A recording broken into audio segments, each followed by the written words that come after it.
des centres de formation en esthétique, mais que retenir de ces métiers qui devient un métier intéressant jusqu'à permettre aux uns aux autres de savoir nouer les deux bouts du mois. Plamedine Ndaya nous en parle avec ce reportage ensemble avec Serge Lokondo. Depuis un moment donné, la profession d'esthétique devient un métier pris au sérieux en République démocratique du Congo. Beaucoup des Congolais qui se sont donnés sérieusement à ce travail parviennent à nouer les deux bouts du mois. Ce qui explique la prolifération à Kinshasa de plusieurs centres de formation. D'une part, cela apporte un plus dans le pays en ayant les rabais du taux de chômage. Évoluant à travers leurs propres initiatives dans l'intérêt de lutter contre le chômage et contribuer efficacement à l'économie nationale, les pratiquants de ces métiers lancent un cri d'alarme aux autorités pour apporter le soutien à ceux qui sont engagés dans les œuvres de centres de formation en vue de leur faciliter la tâche. Je pense que la jeunesse implique beaucoup parce qu'il y a la demande, et quand il y a la demande, ça veut dire qu'il doit avoir le besoin de créer des entreprises, des entités, des centres de formation dans le domaine.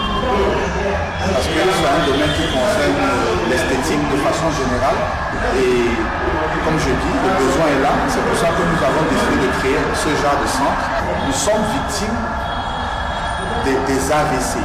Des maladies dentaires qui nécessitent quelqu'un, un kinésithérapeute, qui peut faire des massages pour redresser les membres du corps qui ont été déformés par ces maladies-là. Nous avons été approchés par le ministère de la profession professionnelle, de la formation professionnelle, par rapport à ce type d'accompagnement. Donc ce centre est le premier centre, et éventuellement, ils nous ont fait comprendre que et on peut avoir des partenaires qui peuvent être intéressés à développer l'activité de telle façon que nous créons d'autres centres dans d'autres communes de Kinshasa. Donc ce centre est le premier, mais il ne sera pas le dernier. Donc nous comptons, avec l'appui du gouvernement, créer d'autres centres qui éventuellement donnera du travail à d'autres Congolais. Il faut souligner que ces métiers est pratiqués par différentes couches sociales dont la jeunesse constitue une large majorité.